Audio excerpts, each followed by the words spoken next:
Eu vi você comentando num caso recente, eu acho que é com o Beto, que vocês estavam falando sobre uma menina menor de idade, vítima, acho que foi o namorado mais velho. Conta um pouco sobre esse caso. Essa garota, né? Uma coisa também, quer dizer, já causa uma estranheza, uma garota de 15 anos, que começou com 13 anos, se envolver com um homem de 50 e poucos anos. Mas não tem o preconceito, não é nesse sentido que eu estou falando. Casais com diferença de idade, seja mulher mais velha ou homem mais velho, normal, desde que a coisa esteja ali definida, que sejam maduros, que tenham uma personalidade íntegra. Nesse maturidade caso, já. maturidade. Mas uma garota de 13 anos, por mais que ela seja insinuante ou que ela tenha o interesse, as pessoas às vezes questionam muito isso. Mas ela é assim. Ela procurou. Sim, mas ela tem 13 anos. Quem tem que ter noção do que está fazendo é o cara de 50, de 13, de 30, e não a garota de 13. Os responsáveis dela. Os responsáveis dela. Os hormônios que fazem o desejo acontecer com 13 anos, muitas vezes fazem a gente acreditar que você está criando uma coisa que nem é. Exato. Né? E exatamente. todo mundo que já foi adolescente sabe disso. Você sabe tá ali disso. Com tudo. E problemas com a figura paterna, E às tem, vezes se exatamente, transfere. a aluna que fica apaixonada pelo professor, o garoto que se apaixona pela professora. Exatamente. Mas é uma coisa que faz parte da vivência. Todos nós passamos por isso. Você admira tanto a pessoa que você acha que você está apaixonada por ela. E não é, assim, desabonar o sentimento da menina de 13 anos. Não, porque para ela aquilo é muito real. muito e verdadeiro, sério, sim. Mas é entender que ela só tem 13 anos. Ela só não tem tem 13 maturidade emocional para saber Exato, gente. o que é esse sentimento. O que é exatamente, e as consequências. Ela não tem Só pegar um açúcar ali. senso crítico.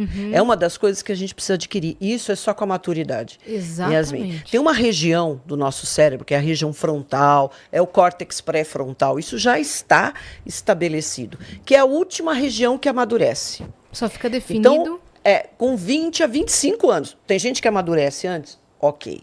Tem gente aí de 30 que ainda é meio infantil? Tem.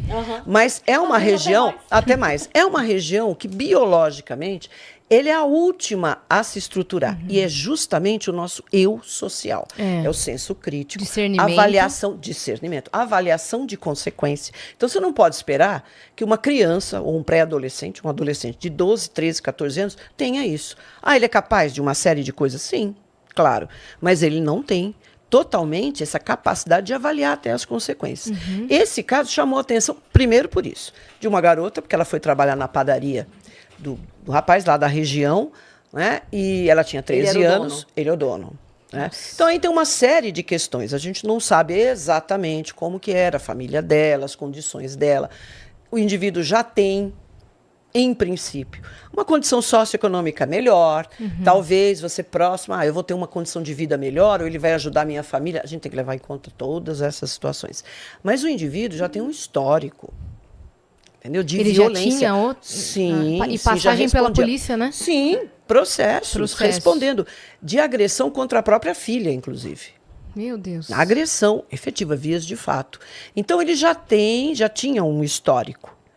Né? E ela, infelizmente, pelo que ela colocava, que a gente teve acesso a áudios dela, coisas assim, ela já estava vivendo uma situação complicada, né? De um relacionamento agressivo. E o cara já batia, ela mesma fala, ele explodiu a minha cabeça, tive que ir para a UPA para levar pontos, etc. Né? Mas eu tenho receio por causa da minha família. Então a gente vê que muitas mulheres, ainda mais uma garota de 15 anos, que ficam ali naquela situação por receio mesmo. Porque o indivíduo pode chegar e falar assim, olha, eu não vou ajudar mais a sua família. Ou então eu vou lá, eu vou matar teu pai e tua mãe. Se me denunciar. E falam, se você me denunciar, se você me deixar. E aí, me parece, ele responde até, olha só que interessante, por oferecer bebida alcoólica a menor de idade. E uma das coisas que eles estavam fazendo era bebendo. Entendi. Ele e ela, eles vieram de algum lugar que eles foram lá, estavam bebendo, não se sabe exatamente qual foi o gatilho ali que ela estava conversando, e aí simplesmente ele descarregou a arma nela, né? Na região da cabeça, sim, da cabeça. Então você vê que ali tem muito ódio, muita raiva. Numa relação como essa, não tem amor, gente. Tem posse. Você pode até querer entender aquela preocupação dele, como, nossa, como ele é apaixonado. Mas não é posse mesmo. Né? Então, você está querendo sair, como é que você fala isso a meu respeito? Não admito. Porque ali é um objeto. Sim. Ele nem enxerga ali uma mulher, um ser humano, com sentimentos, com dúvidas. Uma criança. É uma criança. Uma criança. E até esse questionamento de por que não denunciou, por que não procurou.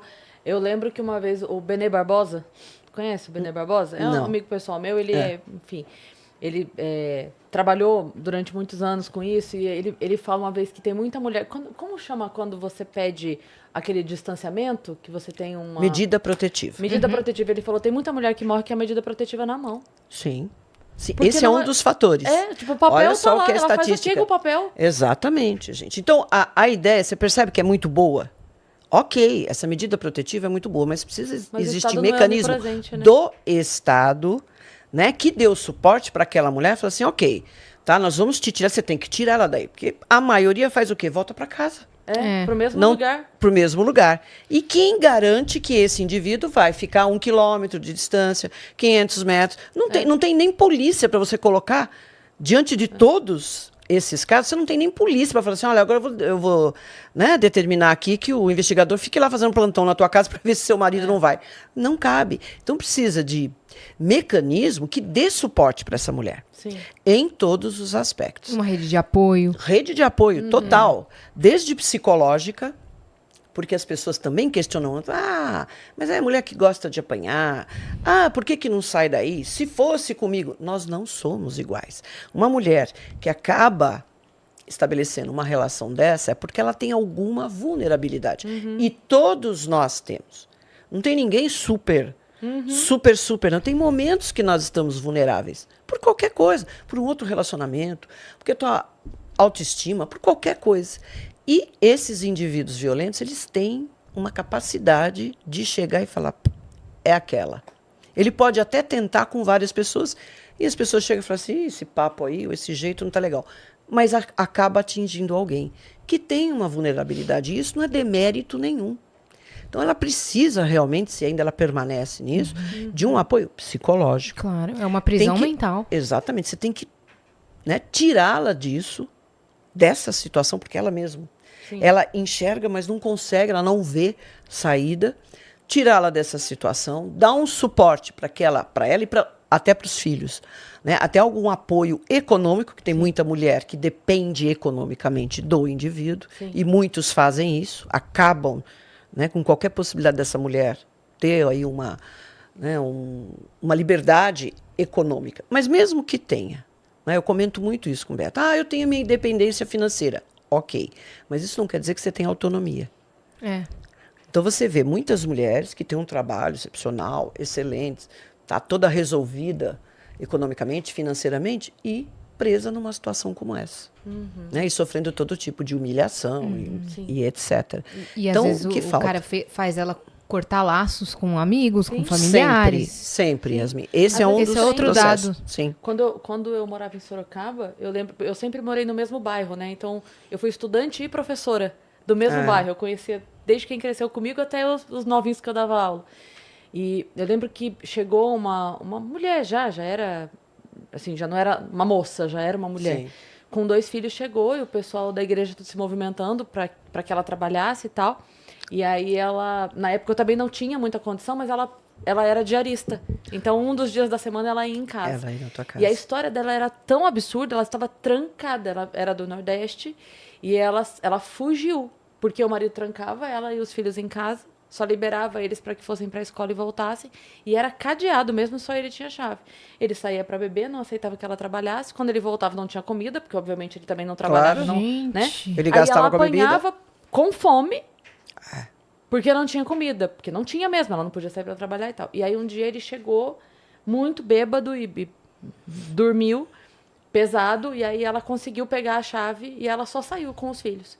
E aí o pessoal da igreja lá foi colocando, e aí eles colocaram ela para ela não pegar um ônibus, porque eles tinham medo que ele localizasse ela. Exato. Então ela foi pegando vários ônibus. Ela pegava um ônibus daqui a aqui, depois um daqui a aqui, depois para meio que despistar, sabe? Para dificultar um pouco, e foi parar lá em Sorocaba na época.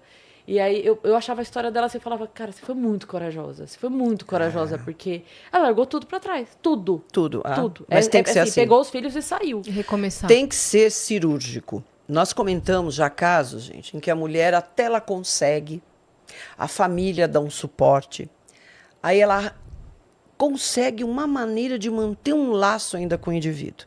Então, coisas do tipo, eu quero continuar seguindo ele na rede para saber o que ele está fazendo. Não. Você está querendo ainda manter um vínculo com ele. Que ele Por te isso que a procure. terapia é importante. Corte. Ou então, eu vou mudar para outro lugar, mas eu ainda vou ficar com o advogado porque eu quero que ele pague pensão, porque ele não... E esse foi um caso real, que o indivíduo acabou dando assim, N facadas no rosto, desfigurou a moça totalmente, com a história dela, não, eu tenho direito, os meus filhos têm direito a isso, mas ele nunca pagou. Então a própria família falou assim, gente, como que ela quer? Agora ela está preocupada com uma pensão que ela não vai precisar de um indivíduo que nunca colaborou. Mas o que é isso? É você continuar mantendo um vínculo com a pessoa. Inventa, né? Exatamente. Ela não percebe. Quem está de fora, se você friamente analisa, você fala, olha, essa tua atitude não tem nada a ver. Na verdade, você está querendo ainda manter um vínculo com ele, uma forma de falar com ele. Um contato. Um contato. E não pode, gente. Pela experiência que nós já temos de tudo isso, não pode, tem que ser cirúrgico. Então é coisa assim, é cortar tudo. Não é para saber se o cara está namorando, se não está, se casou, o que ele está fazendo da vida, se morreu. Sumir. E aí some, né? você precisa de um apoio. E como que você consegue? Existem aí alguns abrigos, né? Eu já soube aqui em São Paulo, mas é um pessoal que começa... assim, meio que nem uma ONG, né? Eles se ajuntam e falam, olha, vamos dar um suporte. Mas não atinge todo mundo. Sim. E nós temos uma estatística muito triste. Os casos que acontecem, né, de feminicídio, depois que a mulher fez a medida protetiva. O indivíduo fica mais possesso e vai. E às vezes o que acontece? Essa mulher vai para casa de uma prima, vai para casa da mãe, o indivíduo vai lá. Quando ele não mata também a mãe, ela, a irmã, nós estamos com um caso desse. Que o indivíduo foi lá, matou a amiga que estava visitando, quer dizer, matou 2 mulheres lá. Quer dizer, a mulher e a amiga que estava lá para ajudar. Meu Deus, Então, doutora. é uma situação delicada, mas a gente não pode parar de falar nisso e cobrar. Sim.